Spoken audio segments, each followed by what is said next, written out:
Good morning and welcome to Meet the Expert. My name is Karen Caraballo, and I'm a patient and family specialist here in the Patients Library and Welcome Center. And we present the sessions each Tuesday and Wednesday at 10 a.m. And today's topic is going to be strategies for handling chemotherapy and immunotherapy side effects. So before we get started, I just have a quick disclaimer. So the content of this presentation is not intended to be medical advice, and the viewers should consult the physician if they have any question. Also, not relate on information contained in this presentation for immediate or urgent medical needs. And if you think you might be having a medical emergency, call your physician, go to the nearest emergency department, or call 911 immediately. Never disregard professional medical advice or delay seeking care because you watched this presentation. Additionally, today's session is being recorded, so we have turned off cameras and muted microphones just to better protect your privacy. So if you have any question, please use the Q&A section to type any question that you have for our expert. And now it's my pleasure to introduce our speaker today, Michele Nacinovich, who has been an oncology nurse for over 28 years, with about half that time working as a chemotherapy infusion nurse. She has been with the breast clinic at Moffitt for more than 6 years, and currently she's an assistant patient care manager of the breast oncology clinic. So with that, welcome, Michele. Thank you, Karen, for that lovely introduction, and welcome everybody. Um, I'm going to get started right away because this is a lot of information and I'm going to go through it quickly. If you have any questions, feel free to stop me and ask, or I can just address everything at the end. So to understand how to manage treatment side effects, it's very helpful to understand why they're occurring in the first place. Chemotherapy acts by attacking rapidly growing abnormal cells in your body. However, there are also healthier cells in your body that rapidly divide, such as your mucous membranes, which is your mouth all the way through your GI tract to your rectum. It's your bone marrow cells, such as your blood cells, your platelets, your white blood cells, your red blood cells, and also your skin cells, your hair, your nails, and your physical skin. Immunotherapy also acts by boosting your immune system to fight cancer, by seeking out and finding those abnormal cells and attacking them. And when the immune system is is revved up, it can also attack healthier cells, which can cause some inflammations of some of those same areas, your GI tract, your skin with a rash. You could experience some fatigue or even some flu-like symptoms such as chills or muscle and bone achiness. So this slide talks about some of the side effects that you might experience. I'm not going to read them all off because I'm going to go through them one by one. But you can see there are many. And I think if you click one more time, you should get the rest of them. There you go. Some of the more common would be myelosuppression, which is your decreased blood cells, alopecia, nail changes, anything that affects the GI tract. So we will move to the next slide and start talking about neutropenia. And neutropenia is when your white blood cells are low. That's part of the myelosuppression. Chemotherapy can decrease your immune system, making you more susceptible to an infection. So things you can do to protect yourself would be to wash your hands using hand sanitizer, stay away from large crowds. So if you're somebody who shops on a Saturday, you might need to switch to maybe a Tuesday or Wednesday morning. You want to do good oral hygiene to help prevent any mouth sores that could also cause infection. Showering daily to wash away bacteria on the skin, minimizing the contact with mucous membranes, such as your eyes, your nose, your mouth. Don't rub those areas. Don't put your hands in your mouth. Be real careful with food during this time. Food can harbor a lot of bacteria. So if you're eating leftovers, make sure you don't keep them more than 24 hours, then you only heat them up once. Don't eat places where everybody's touching the same food you're going to be eating, such as buffets, or if you go to a fast food restaurant, those giant sized condiments that they put out for everybody, don't use those. Ask for the individual ketchup and mustard packets. And of course, report any sign of an infection to your medical oncologist immediately.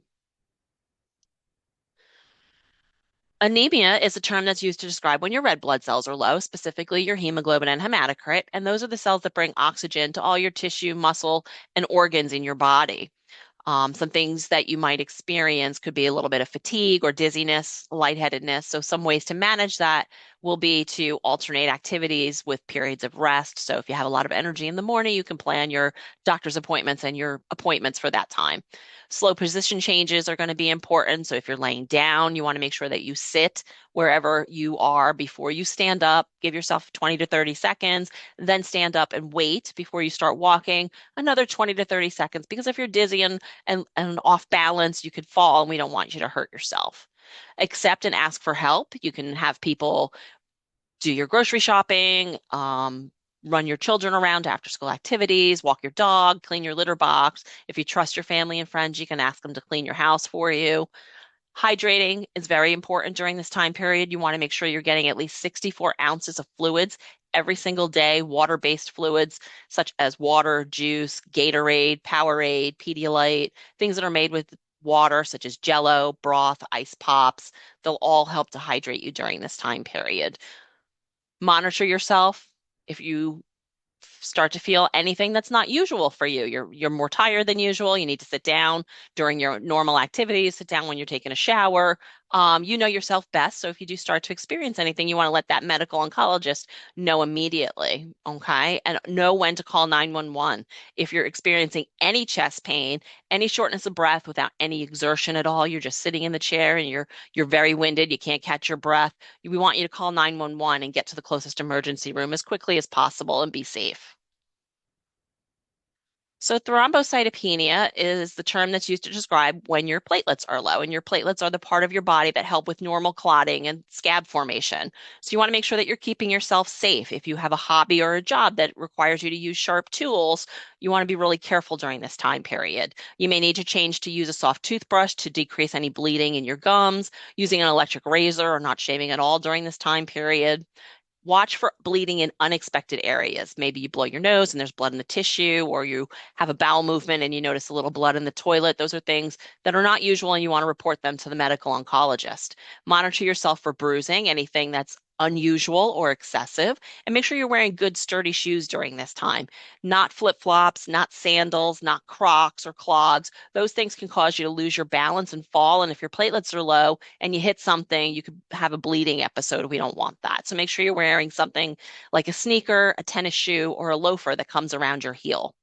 Notify any medical doctor who is caring for you for another medical condition that may require you to take a blood thinner. Aspirin, Eliquis, Coumadin, Plavix, any of those could be something that another doctor may need to monitor you a little bit closer for during this time period. And if you have any bleeding that lasts longer than 5 minutes, we want you to call 911 and be safe. Get to that closest emergency room. So moving on to dehydration. I mentioned a little earlier, we want you to make sure that you're drinking 64 ounces of non-caffeinated, non-alcoholic fluids, that water, juice, Gatorade, Pedialyte, ginger tea, peppermint tea, Jello, broth, ice pops, ice chips, even foods that have fluids in them like celery, cucumbers, watermelon, and grapes. Those are all going to help to keep you hydrated. If you need to, use a drink log. Make sure you're just marking down, hey, I drank a cup of 8 ounces of water, or get one of the bigger cups that has a measured amount on the side where you can keep a log, keep a track of what you're drinking. You want to make sure you're checking your urine. If it looks dark or you're not going a lot, those are some things to monitor yourself for to see if you are drinking enough fluid. Apply lotion to your skin. Your skin's going to become a little bit more dry than usual during this time period. So you want to use a good lotion and keep that skin well hydrated so it doesn't crack or open. And of course, monitor yourself for any signs of dizziness, tiredness, headaches, muscle cramping. Those could be signs that you're dehydrated. You want to report those to the medical oncologist as soon as they are occurring and that you recognize them. With nausea and vomiting, we recommend that you take your medications as prescribed, even if it's not something that you normally want to do. A lot of people don't like to take medication, but these medications can be preventative to help minimize any impact that nausea may have in your treatment. You want to make sure that you're eating something every 1 to 2 hours. Don't eat those three big heavy meals. Just kind of nibble all day long. Maybe some pretzels, half a sandwich, maybe a protein shake or something like that. Just something all day long to help keep the acid level in your stomach down. You want to make good food choices, nothing too fatty or greasy, and avoid anything with a really strong smell. Ginger and peppermint tea will help to minimize nausea as well as aromatherapies with peppermint scents, ginger, fennel, those types of things can also help to decrease nausea. Quiet spaces, give yourself a little time to recuperate, and maybe practice deep breathing techniques or meditation. Those things can help you refocus and decrease nausea. Avoid your favorite foods during this time. If you are having nausea, you don't want that associated with something that you enjoy eating. And if you have any vomiting more than 3 times in a 24-hour period, report that immediately to your medical oncology team. We want to make sure that we are addressing any potential dehydration. Okay. For your lower GI tract with diarrhea and constipation, if you're experiencing diarrhea, you can eat a brat diet. That's bananas, white rice, applesauce, toast, and tea. That will help to decrease the effects of diarrhea. If it's not working, please reach out to your medical oncology team. Again, staying hydrated with that 64 ounces of fluids that's non-caffeinated and non-alcohol based, because those things will dehydrate you. If you're allowed by your physician, you can take over-the-counter medications such as Imodium, and we want you to report any 3 episodes of diarrhea in a 24-hour period. We also want you to report if you've had maybe 2 episodes of diarrhea and 1 episode of vomiting. That's 3 times that you may lose some fluid. So it's important that the medical oncology team knows that. Report any abdominal cramping that you might be experiencing. And exercise. Exercise is very important for multiple reasons. It helps you feel better overall, but it can also minimize some of the effects that the chemotherapy can have on your GI tract. Nothing per rectum. No suppositories during this time period, no enemas. We don't want you to cause any damage to the mucosa of the rectum. If you're not moving your bowels and it's been more than 2 days and you've taken a stool softener or you're drinking prune juice or apple juice, we want you to report that to your medical oncology team. If you're constipated, that can lead to abdominal distension. It can lead to pain. It can also push on the upper stomach and lead to potential nausea and vomiting. If you do have any abdominal distension, report that immediately and also report any bleeding that you might have from the rectum. If you're trying to go to the bathroom, you could have hemorrhoids occur and they can bleed, or if you're having a lot of diarrhea, you could irritate the GI tract and also have bleeding. We want that to be reported to your medical oncology team. Mucositis is a term that's used to describe mouth sores. And during this time period, good oral hygiene is going to be very, very important. If you receive the chemotherapy, immunotherapy patient guidebook, there is a page marked for mucositis, and there is a mouth rinse recipe listed there that uses 8 ounces of water and a quarter teaspoon of either salt or baking soda. You can mix that together and you can use it all day long to swish around in your mouth and then spit out. It helps to moisten the mucous membranes, which will decrease potential cracking and opening that could lead to infection. It will improve the taste of food, and it can also remove food debris that might be lingering in the mouth to also decrease infection. You want to examine your mouth on a daily basis. Sometimes some of these medications can irritate the mucosa of the mouth, the tongue, the lining of the cheeks. So make sure you're taking a good look at your mouth on a daily basis. Use a gentle toothbrush. Avoid alcohol-based mouthwashes like Listerine, although they now make one that is non-alcoholic, but you really need to read your labels during this time period and make sure that there's not alcohol in the mouthwash that can dry out the mouth, or it may even cause burning and discomfort. Avoid spicy and acidic foods. Anything that is hot temperature, like hot coffee, hot soup, hot pizza, let those things cool off before you eat them because they can also cause damage to the tissue in your mouth. Using lip moisturizers will be very important during this time period. Chapstick, um, any type of lip balm, Vaseline, they will help to keep your lips moist. You can suck on ice chips and report any new mouth pain that you're having or any difficulty eating or any bleeding in the mouth to your medical oncology team. Dysgeusia is the term that's used to describe when your taste is changing. And that can happen occasionally with chemotherapy. So again, that good oral hygiene with the mouth rinse that's in the chemotherapy and immunotherapy patient guide. You can pick up that book when you're here in clinic to see your doctor. You can also get it in the infusion areas. Sometimes eating sour tasting foods such as lemon drops, sour candies, lemonades, lemon ices, those can stimulate the saliva in your mouth. Stimulate the taste buds to increase the saliva production, and sometimes that can help improve the taste of food.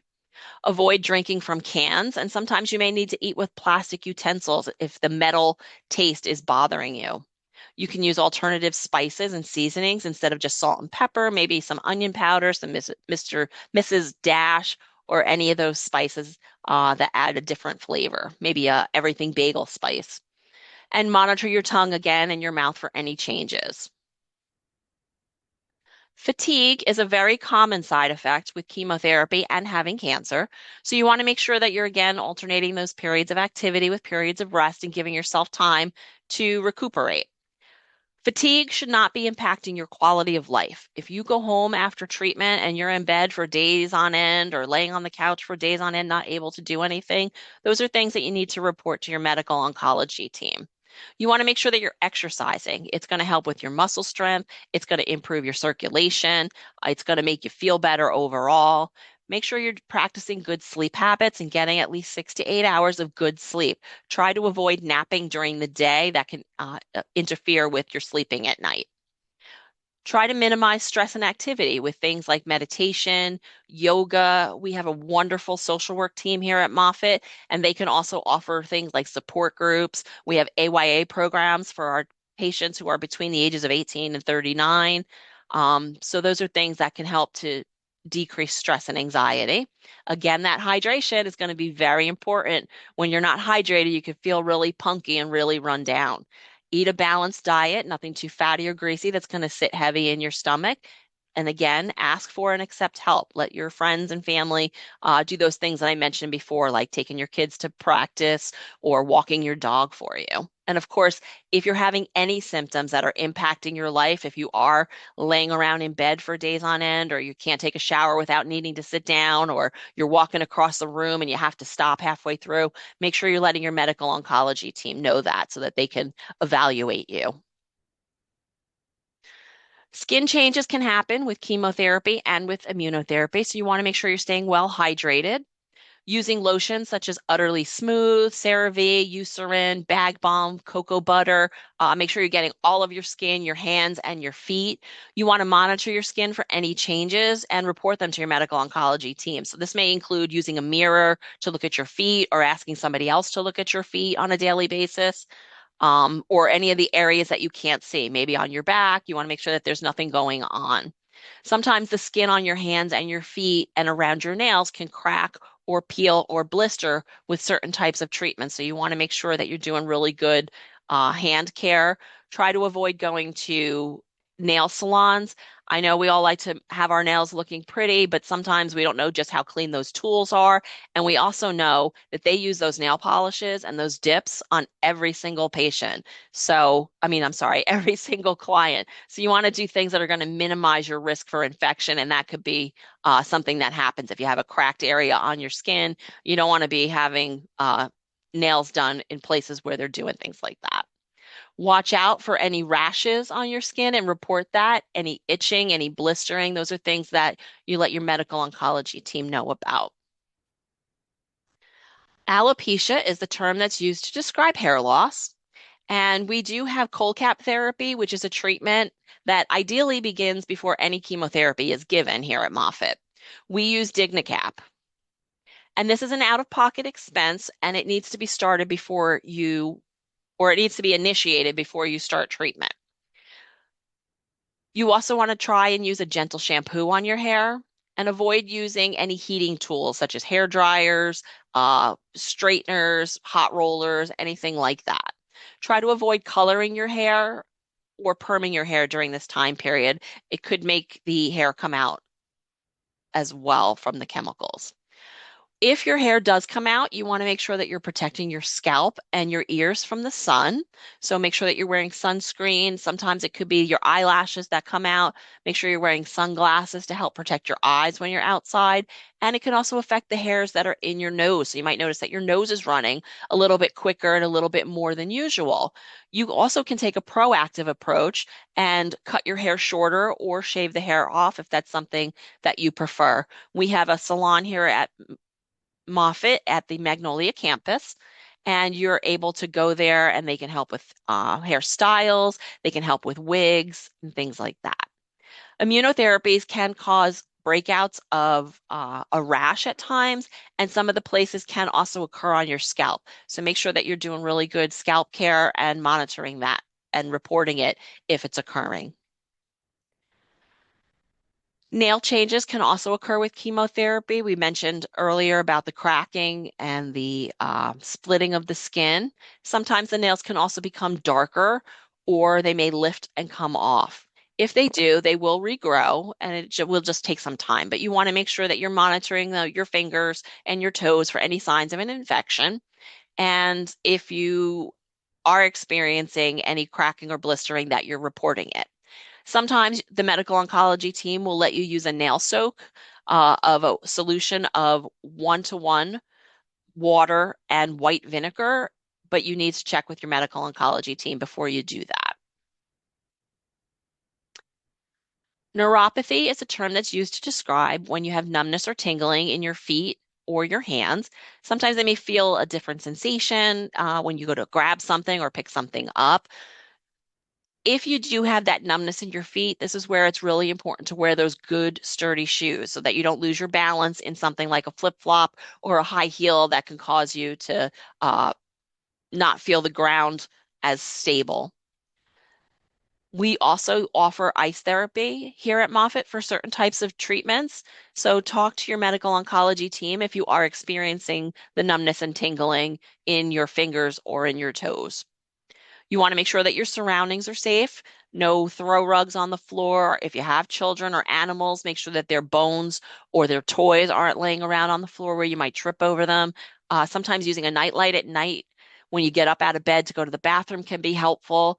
Of course, report any loss of balance or fall to your doctor immediately. If you do fall, we ask that you do go to an emergency room for an evaluation and make sure that you didn't hurt yourself. Report any difficulty with holding items, dropping items, if you can't button buttons or put in earrings, um, if you have any ringing in your ears or buzzing in your ears. Those are things that your medical oncology team needs to know about as quickly as possible.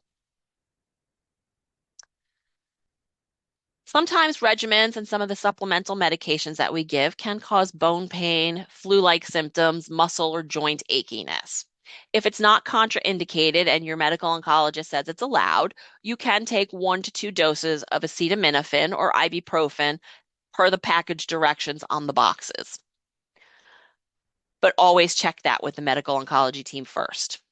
If it's not contraindicated, you can also use heat therapy that cools, something that you could put into a microwave that will cool down over time. You don't want to use a heating pad that is steadily on because that can cause damage to the skin, especially if you have neuropathy and you don't feel something quite as normal as usual. If you've had any type of reconstruction or skin grafting, you're not allowed to use heat therapy at all. If you're receiving medications like Neupogen or Neulasta, you might be instructed to take Claritin. That can help with some of the pain that those medications can cause.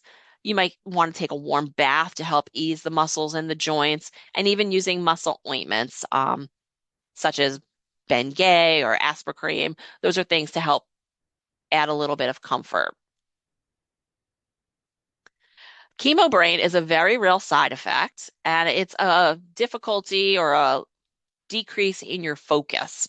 Sometimes you might read a book, you read that page and you just don't absorb anything. You don't remember anything that you read and you have to read it again, or you forget where you put your keys or if you took your medicines. Exercise is very helpful for that because it gets that blood pumping and it gets the blood up to the brain. Staying hydrated is also important with that 64 ounces of fluids and good sleep. This is where that 6 to 8 hours of sleep is going to be very important to help you not feel overstressed. Those decreasing decreasing things for stress and anxiety, such as yoga and meditation. They will help with chemo brain. You can do mental exercises such as Sudoku, crossword puzzles, jigsaw puzzles, anything that exercises the brain a little bit.